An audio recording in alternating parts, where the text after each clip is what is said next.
حياكم زوارنا الكرام، مرحبا بكم في expo 2020 Dubai. नमस्कार, प्रणाम, जय भोजपुरी। आज हम हाजिर बानी फिर से एगो वीडियो लेके। अब की जोन वीडियो बटे तौन अपना भारत पेवेलियन के हटे, इंडिया पेवेलियन दुबई एक्सपो में। ए पेवेलियन में हम तकरीबन 4 हाली हम गइल बानी। एगो तो हम भारत के रहे ऐसे, और दूसरा हम एकहू चीज़ एकरा में छोड़ लाना चाहत रहनी। यही से एह पेवेलियन में हम 4 हाली गए रहनी। हम कुछ वीडियो रउआ सब खातिर ए पेवेलियन के लगोले बनी। अब वहीं जन रउआ सब देख रहे बनी तो कुछ फोटो बाटे ए पेवेलियन के, तो देखल जाए। और फिर हम आगे ए वीडियो में रउआ सबके भारत पेवेलियन के बारे में बतावत जाए। भारत पेवेलियन देख सकते हैं सब, आज़ादी का अमृत महोत्सव। अच्छा खासा भीड़ है।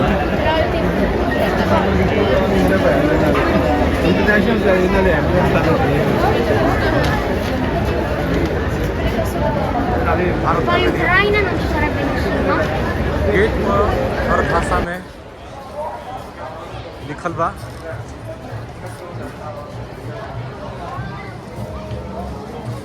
India entry.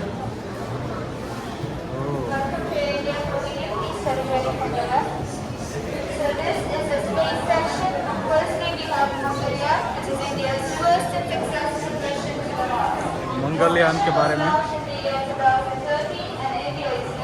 धरती,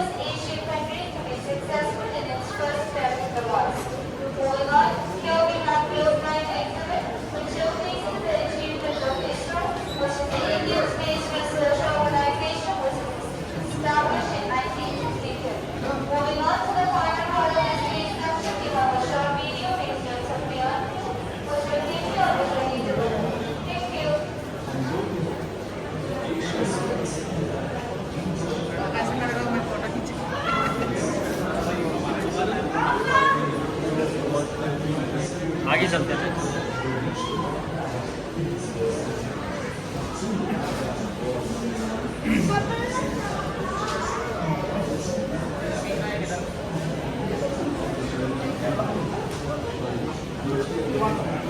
इसको अंदर से लेना चलते हैं।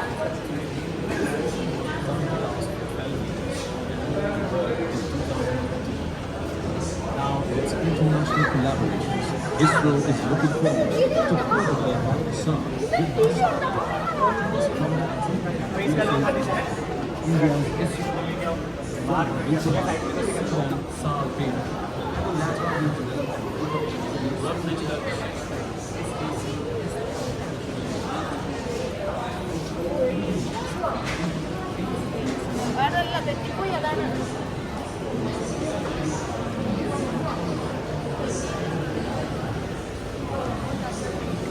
स्पेस के बाद, अंतरिक्ष के बाद योगा एरिया।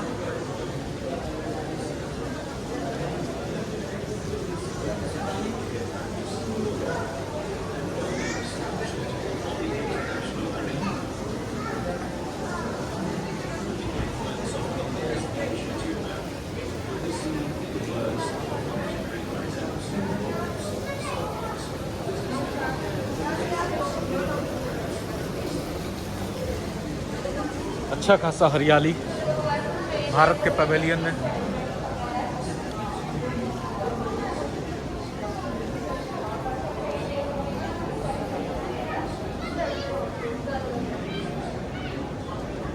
हरदी के हर्बल के दिखावता है, हरदी है।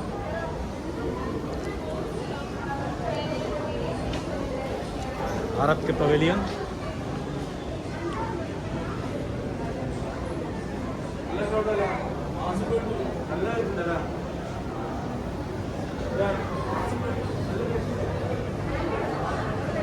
अंतरिक्ष के बाद योगा के बाद हरियाली।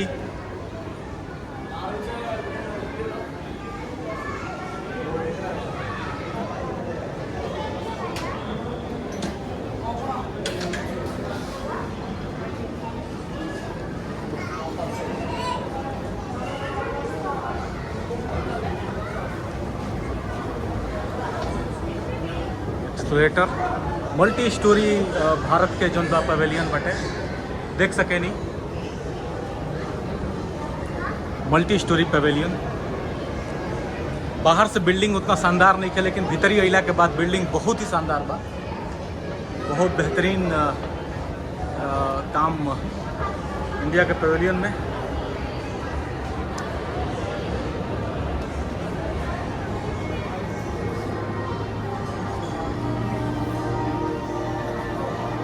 पाश्चात्य कला से लेके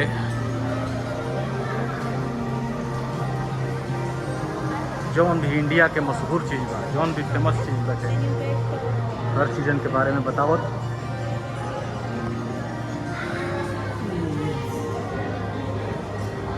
ताजमहल,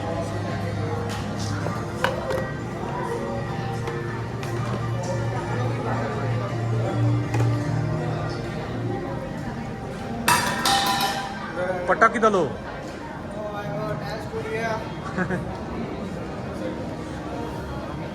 काशी विश्वनाथ मंदिर मोदी जी के ड्रीम प्रोजेक्ट। चुनाव होखे वाला फौज का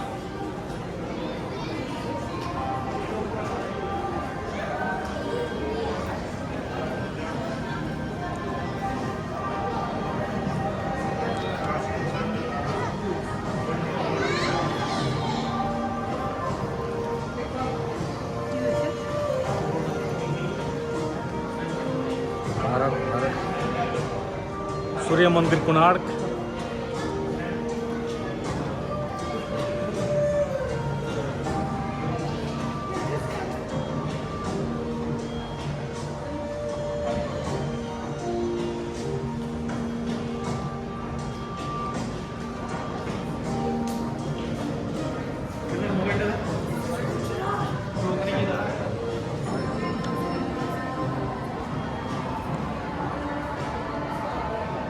पाटम वाला मंदिर गुजरात।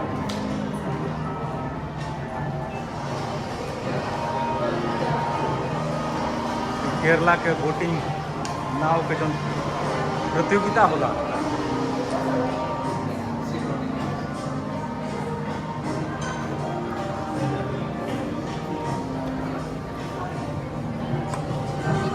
भारत के अलग अलग प्रांत अलग अलग जगह कुंभ मेला के हई दृश्य हटे।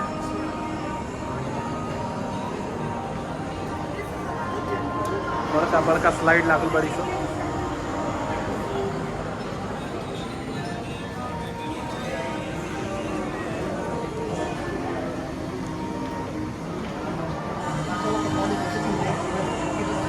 हम्पी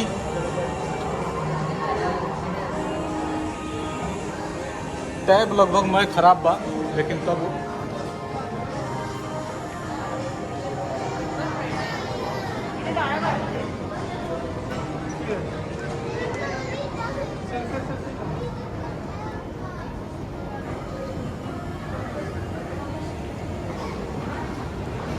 एक स्टोरी और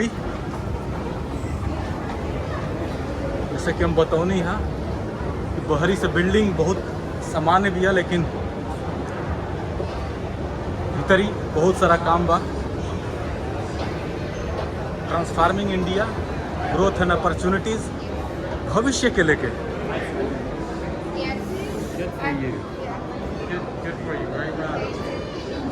जाहिर बा मोदी जी बिना मोदी जी के कोनो पवेलियन कैसे ठीक रही। तो मोदी जी बड़े हमें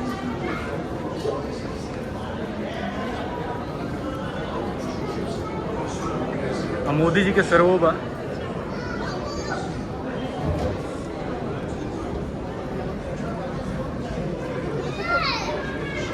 गई तो करते हैं चलती है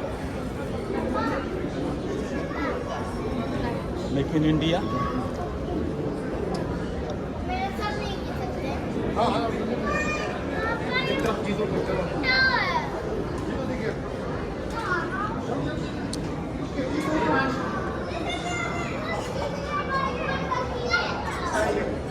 मुरादाबाद क्राफ्ट, कन्नौज के इत्र,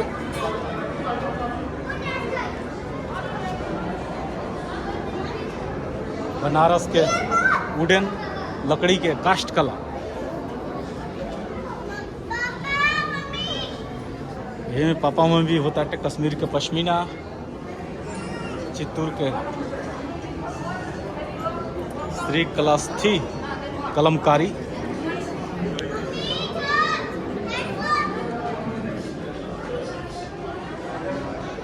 भारत के पेवेलियन में अलग अलग भारत के जौन खासियत बटे अमृत महोत्सव के लेके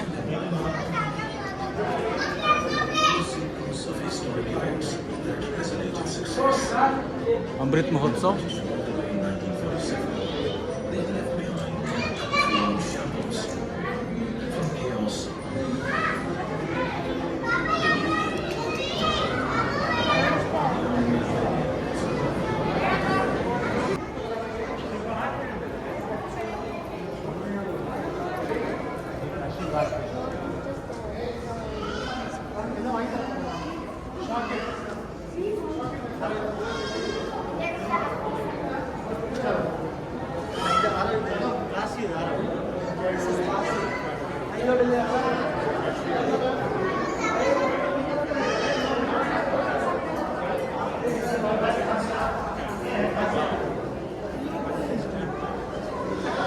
कैथेड्रल चर्च,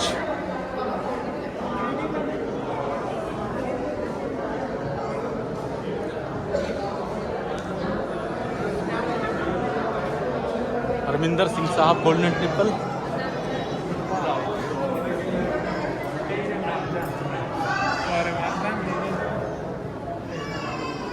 राम मंदिर अयोध्या,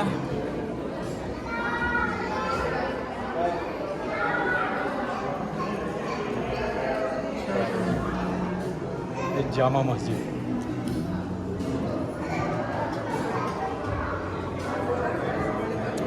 सरदार पटेल,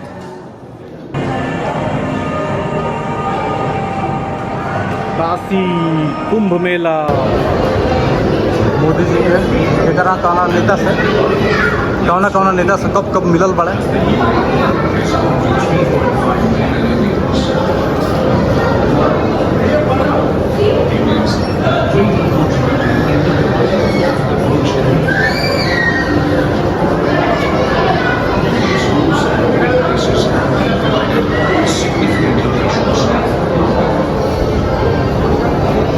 दूसरा फ्लोर सब तीसरा फ्लोर पर चलो जाओ।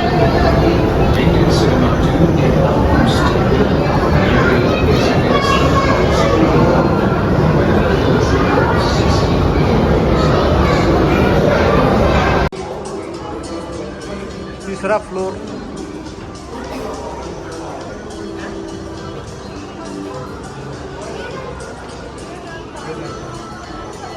भारत के ही भविष्य, भारत के क्या बाटे, कैसे का भारत में का ब्रांड बा,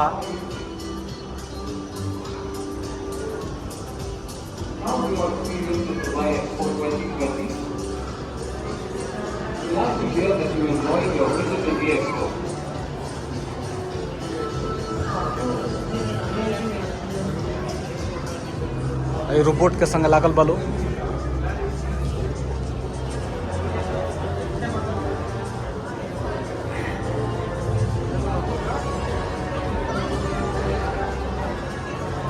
ये जगह अलग अलग इवेंट भी होला, कुछ तो ताना जी के लेके कुछ इवेंट बा।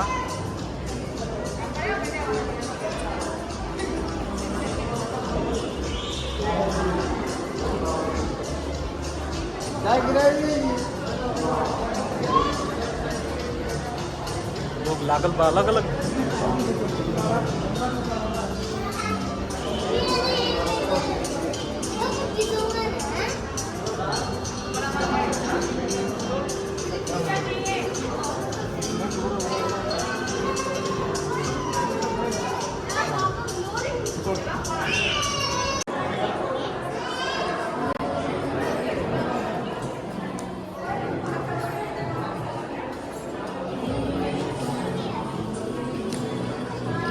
मंच पर कबो कबो कार्यक्रम होला, अलग अलग भाषा में। पटेल साहब मूर्ति,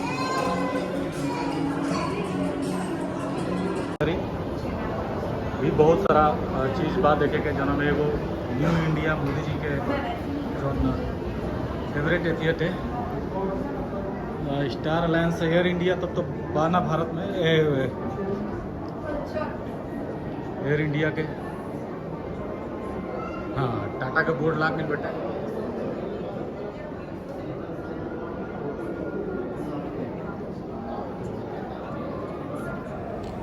भारत पैवेलियन के आर्किटेक्ट सीपी कुकरेजा बाड़े ई अल्फरसान क्षेत्र में दुबई एक्सपो में रहे।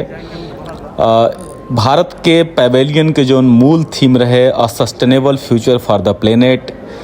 ए पैवेलियन में जैसे कि रुआ सब वीडियो में देख रहल बनी चाहे देखनी हटे 4 तल्ला पैवेलियन हटे। एकरा में आयुर्वेदा, योगा, स्पेस प्रोग्राम आ $2.5 ट्रिलियन USD के ट्रिलियन इकोनॉमी के जिक्र बाटे। 360 डिग्री डिजिटल रिक्रिएशन बा एकरा में, मतलब फुल फ्लोर पर जौन बाटे स्क्रीन लागा रहे। अपॉर्चुनिटी भारत में का बाटे, जौन का डेवलपमेंट हो रहल बा ओ से जुड़ल एकरा में बहुत सारा जानकारी रहे।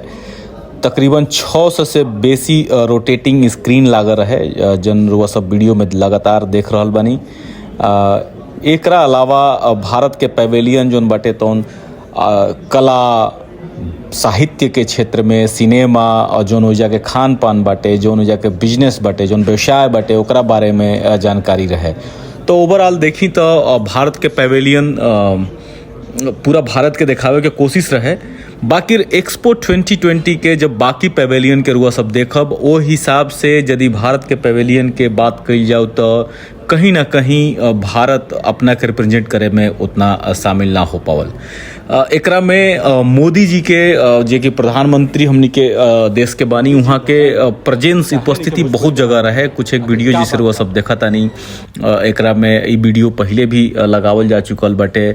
बहुत सारा कुछ 17-18 लोकेशन पर प्रधानमंत्री जी के से जुड़ल बहुत सारा जानकारी रहे जौन की दुबई एक्सपो के बाकी के पैवेलियन में देखे के ना मिलत रहे। तो ऐसा बहुत सारा चीज़ रहे।